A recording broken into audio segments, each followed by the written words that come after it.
አንቺም እኮ እንደ አባትሽ ትሆኛለሽ ወይም አንተ እኮ እንደ እናት ነው የምትሆነው። እንደዚህ አድርገህ ልጃችን ተንበሳቆለች እኮ እንደዚህ ያለች እኮ ለምን እንደዚህ አታደርግላት? ቤስት ፍሬንድ ጓደኛዬ ነው እንትኔ ነው ወጥቼ ልጠጣ ወይም ወጥቼ እንደዚህ ሴርሞኒ ኖ።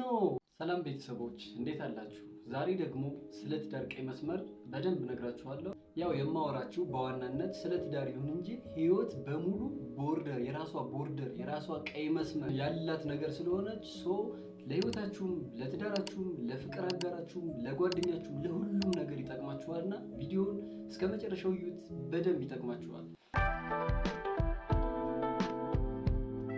በመጀመሪያ በትዳር ውስጥ ሶስት አካላት ወይም ሶስት ሰዎች አሉ። አንደኛው የትዳር አጋር ነው፣ ሁለተኛው ቤተሰብ፣ ሶስተኛው ደግሞ ጓደኛ ነው። የትዳር አጋሮች ወይም ባልና ሚስቶች የሚጣሉት፣ ከተለያየ ችግር የሚደርሱት፣ ልጆችን የሚበትኑት፣ መጥፎ ስሜትን የሚያስተናግዱት በመጀመሪያ የራሳቸው ቦርደር ወይም የራሳቸው ቀይ መስመር አለመኖር ነው።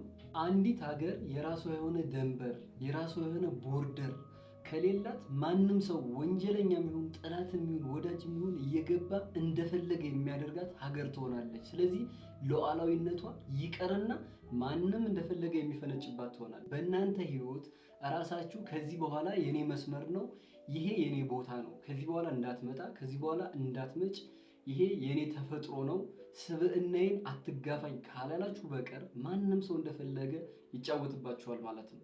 ለዛም ቀይ መስመር በህይወታችሁ ውስጥ በጣም አስፈላጊ ነገር ነው። ከዛ በፊት ግን ቀይ መስመር እንዳይኖራችሁ እንዳትወስኑ የሚያደርጓችሁ የተወሰኑ ምክንያቶችን ልንገራችሁ።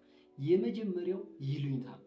ይህንን ነገር ብለው አይተው እንደዚህ አታድርገኝ ብለው ምን ይለኛል፣ ምን ያደርገኛል የሚል ሀሳብ ታስባላችሁ። ይሉኝታ ደግሞ በህይወታችሁ ላይ በተለይ በትዳር ህይወታችሁ በፍቅር ህይወታችሁ ገዳይ የሆነ መርዝ የሆነ ነገር ነው። ከይሉኝታ በላይ እናንተ ቫልዩ አላችሁ፣ እናንተ ትፈለጋላችሁ፣ እናንተ ህይወታችሁን ማትረፍ መቻል አለባችሁ። ሌላኛው ደግሞ በራስ አለመተማመን ነው። ይህን ነገር ይህን ነገር ብለው አጠዋለሁ ይሄን ሰው፣ ስለዚህ ይቀርብኛል፣ ብቻዬን እሆናለሁ፣ ፍራቻ ይፈጠርባችኋል። ከዚህ በተጨማሪ ደግሞ ህፃንነታችሁ ወይም ልጅነታችሁ ላይ ያመጣችሁ ትራውማ፣ የልጅነት ጠባሳ፣ ቤተሰብ ያስረከባችሁ ችግር አለ። ያ ማለት ሰዎችን ባስቀይም ይቀየሙኛል፣ ይርቁኛል፣ ይተውኛል፣ እንዴት ብዬ ብቻዬን እኖራለሁ፣ የሆነ መፍራት ነገር ታመጣላችሁ ማለት ነው። እሱ ነገር ደግሞ በራስ አለመተማመን እንዳይኖራችሁና የራሳችሁ ቀይ መስመር እንዳታሰምሩ ያደርጋችኋል ማለት ነው። ነገር ግን ይህ በጣም ስህተት ነው። የመጀመሪያው ስለ ትዳር አጋር ወይም ስለ ባል ኦር ስለ ሚስት እስኪ በደንብ እናውራ። መጀመሪያ ባልና ሚስት ስትሆኑ ወይም የትዳር አጋር ስትሆኑ ሁሉንም ነገር የምታወሩበት ከእናት አባት፣ ከእህት፣ ከወንድም፣ ከቤተሰብ በላይ ቀርባችሁ እያንዳንዱን ችግራችሁን እያንዳንዱን ደስታችሁን የምትካፈሉበት ተቋም በመሆኑ ብዙ ጊዜ ከባል የሚደበቅ ነገር የለም፣ ከሚስት የሚደበቅ ነገር የለም። ነገር ግን አንድ ነገር እንድትደብቁ፣ አንድ ነገር የራሳችሁ ቀይ መስመር እንዲኖራችሁ ይፈልጋል። ያ ምንድን ነው?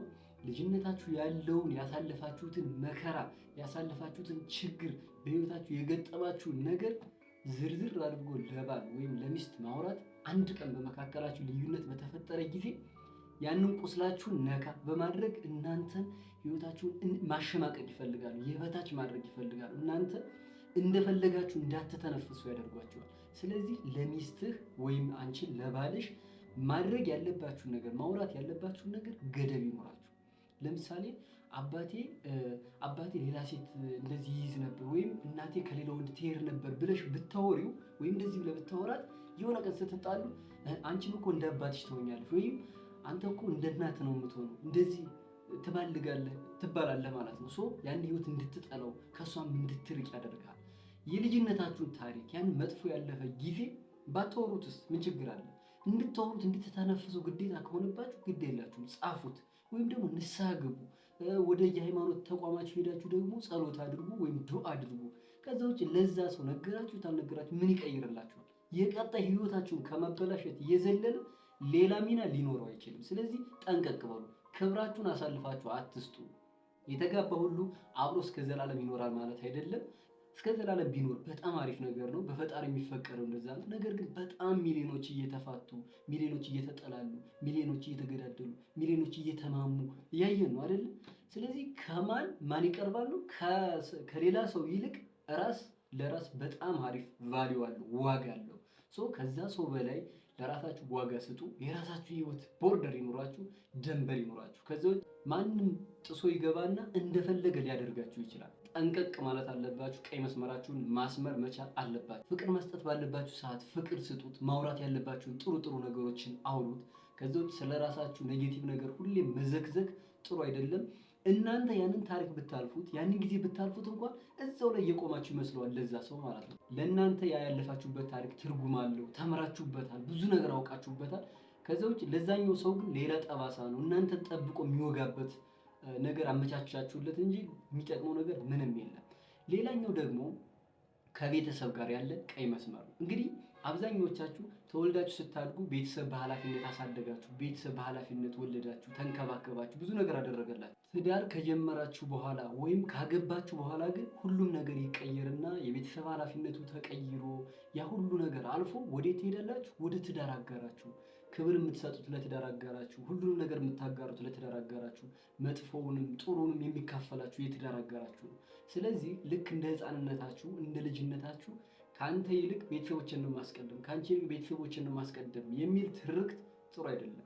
ገደብ ይኑረው። ከባል የበለጠ ወይም ከሚስት የበለጠ ማንም ሰው ሊኖር አይችልም። ልጆቻችሁ እንኳን ወልዳችኋቸው ካሳደጋችኋቸው በኋላ ቤታቸውን ይለቃሉ፣ እናንተን ትተዋችሁ ይሄዳሉ። እስከ ዘላለም አብራችሁ የምትኖሩት እናንተ ናችሁ። ቤተሰብ በመሃል ጣልቃ ማስገባት ጥሩ ነገር አይደለም። ያ ማለት አይታችሁት ይሆናል። ሜቢ ባለትዳሮች ከሆናችሁ የምታዩት ይህን ቪዲዮ የሚስት እናት ወይም የባል አባት የባል እናት ይመጡና እንደዚህ ልጄን እንደዚህ አድርገሽ አበሳቁለሽው እንዴት አትመቹም? እንደዚህ ርቦት ነው እንጂ እንደዚህ የሆነው አይ ምናምን የማማረር ነገር ቢታይ እናንተ ምንድን ነው የምትሉት? ምን ጥልቅ አደረጋችሁ እነዚህ ሰትው አይደለም የምትሉት? ወይም ደግሞ የሚስት ቤተሰብ ይመጣና እንዴ እንደዚህ አድርገን ልጃችን ተንበሳቆለች እኮ እንደዚህ ያለች እኮ ለምን እንደዚህ አታደርግላት ምናምን ሊሉ ይችላል። ከእናንተ አይቀርቡም እኮ። አቅፋት የምታድር ሚስትህን አንተ ነህ፣ ወይም ባልሽን አቅፈሽ የምታድር አንቺ ነሽ። ግን ቤተሰብ በመሃል መጥቶ እንዲያማስር አታድርጉ። ይህን ደግሞ ነገር መቅረፍ የምትችሉት ለምሳሌ የባል ቤተሰቦች ከሆኑ እንደዚህ የሚሉት ባል ነው ተው፣ ወደ እኔ ህይወት አትግቡ፣ ይሄ የኔ ህይወት ነው፣ እስካሁን አሳድጋችሁኛል ማለት ያለበት። የሚስት ቤተሰቦች ከሆኑ ደግሞ እንደዚህ ያሉት አይ እረፉ፣ በቃ ከባሌ ጋር አታጣሉ፣ በፍቅር ነው የምኖረው፣ ራሳችን መመካከር እንችላለን፣ ይህን ነገር ተውን፣ እንደዚህ ጣልቃ አትግቡ ማለት ነው። ሌላው እህት ወንድም የተለያየ ነገር በማመላለስ ብዙ ነገር በማለት ሊረብሻችሁ ይችላል። ስለዚህ ቀይ መስመር ካላበጃችሁ የራሳችሁ ነገር አይ ካላላችሁ በቀር ትዳራችሁ ረጅም እድሜ ሊኖረው አይችልም። በፍቅርም ልትኖሩ አትችሉ። ልጆቻችሁም ይረበሻሉ፣ እናንተም ህይወታችሁ ይበጠበጣል። ይህን ነገር በመጠንቀቅ ቀይ መስመር በማስመር ህይወታችሁን ማትረፍ ይገባችኋል። ለዛም ቤተሰብ ወይም ሶስተኛ ወገን ጣልቃ መግባት የለበትም። ሌላኛው ደግሞ የጓደኛ ጣልቃ ገብነት ነው። ወደ ትዳር ከመግባታችሁ በፊት እያንዳንዷን ጣጣ ጨርሳችሁ ግቡ እንጂ ቤስት ፍሬንድ ጓደኛዬ ነው እንትኔ ነው ወጥቼ ልጠጣ ወይም ወጥቼ እንደዚህ ሴርሞኒ ኖ እንደዛ ነገር አታብዙ። ጥቅልል ብላችሁ ወደ ትዳራችሁ ካልገባችሁ በቀር የደስታ ህይወት አይኖራችሁም፣ የስኬት ህይወት አይኖራችሁም። ትዳር ትርጉም አይኖረውም፣ አማራሪያ ነው የሚሆናችሁ። ስለዚህ ትዳር ትርፍ ነገር አይደለም። በቋሚነት በዋናነት የምትኖሩት የምትይዙት የምትገነቡት የምትማሩበት ትልቅ ተቋም እንጂ ዝም ብሎ እንዲሁ እንደዋዛ የሚያዝ የሚታይ ነገር አይደለም። ስለዚህ እናንተ ጓደኞቻችሁን ገደብ ይኖራችሁ። መገናኘት በሌለባችሁ ጊዜ ኖ ማለት መቻል አለባችሁ። መጀመሪያ ቅድሚያ መስጠት ያለባችሁ ለትዳር እንጂ ለሶስተኛ ወገን ወይም ለጓደኛ አይደለም።